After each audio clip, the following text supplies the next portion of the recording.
Hello and welcome to a rather hot reviews in terms of temperature. The 8-bit era in the UK was a gold rush of computers, with many companies attempting to replicate the success that the Sinclair Spectrum had had. And this is a story of yet another of those machines from that time, another relatively uncommon one.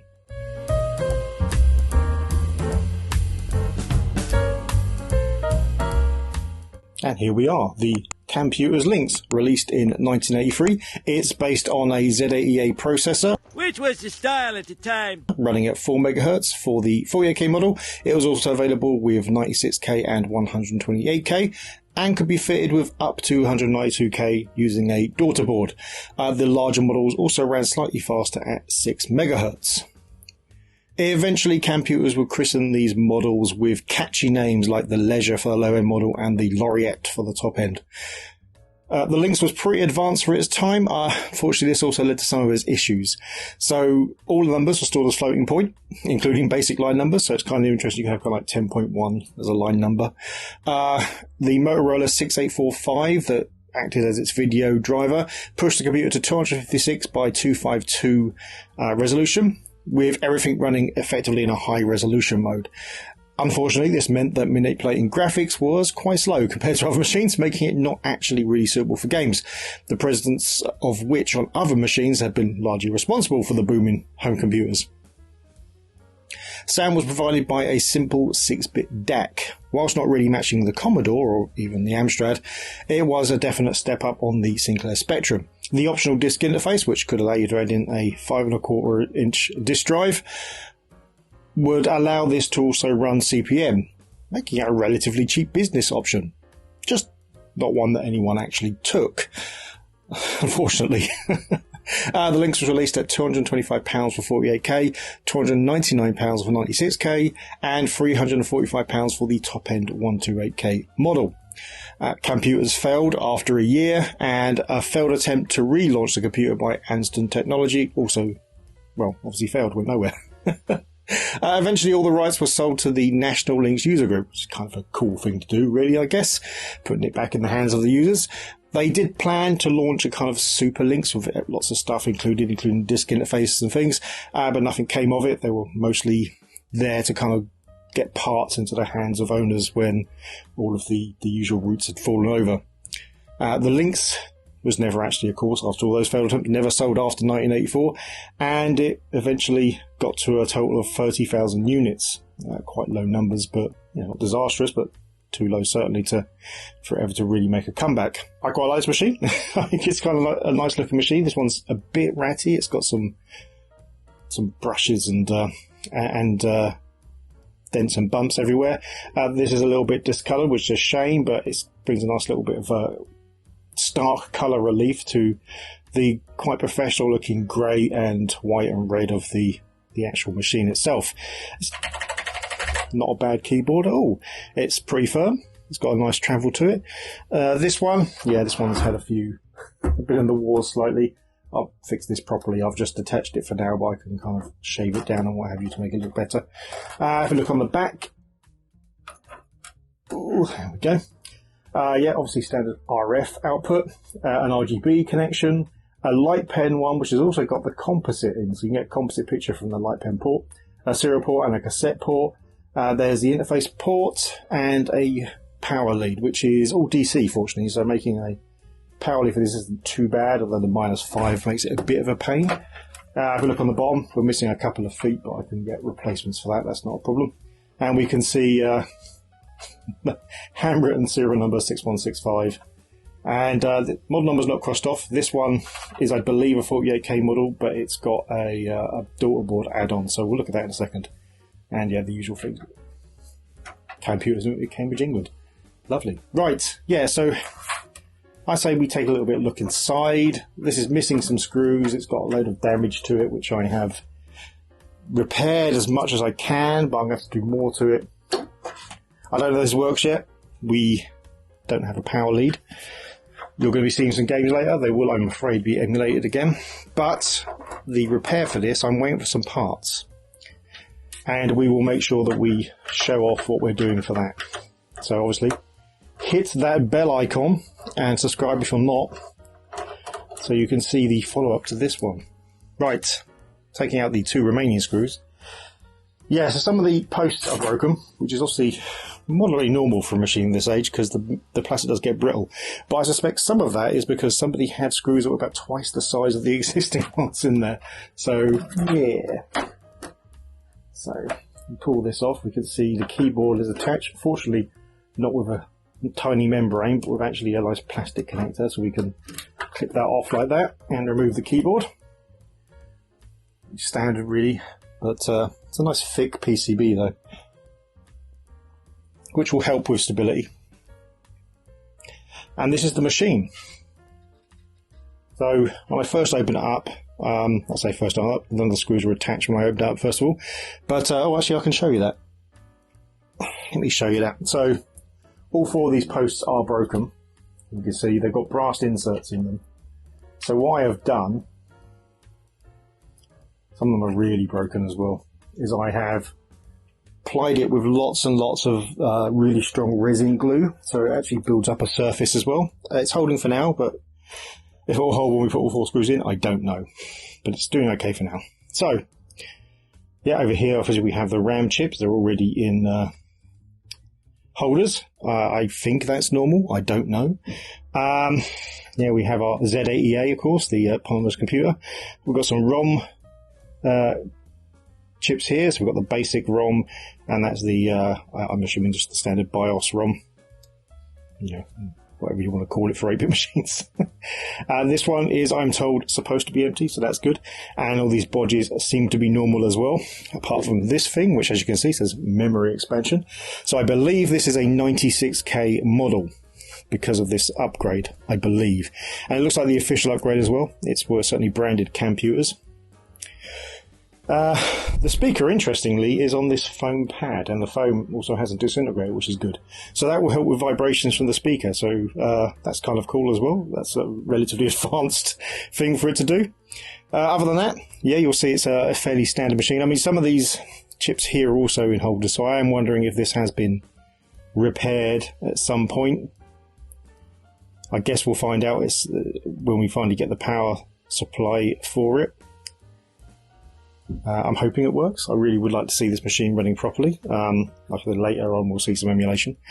Yeah, well, I guess in fact we should probably do that now because there's not much else to see here. Right, so let's go and see some emulated software.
And that's that, the Camputers Lynx. It's a lovely little machine. Obviously, there's not a huge amount of software for it, but there are quite a few games, and they're okay. They're not so bad. I mean, when you when you hear what I said about them, and it not really having the speed, you do think the worst, but it wasn't terrible. I'm guessing the more advanced games that we were seeing from the Spectrum and the Amstrad and the Commodore, kind of around the time the Lynx was released, it wouldn't have been able to handle those as such, but it could do fairly simple games, and for other things, its basic was very, very fast, and it was capable of doing quite a lot of business functions, but yeah, just didn't have the success it needed to even get that far, unfortunately.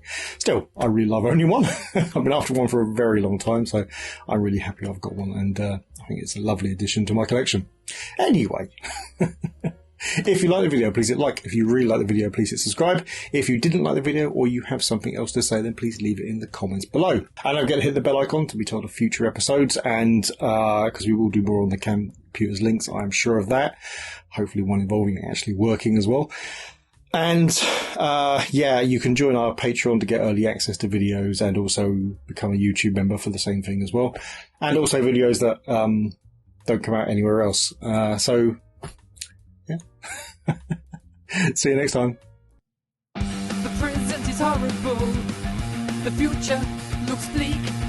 Remember our childhood to get us through the week. We're getting re-enthused. Back to the past and the things we used. We all know that our pasts were great. Escaping the things that today we hate. Getting re-enthused. Getting re-enthused. Getting re-enthused. Getting re-enthused.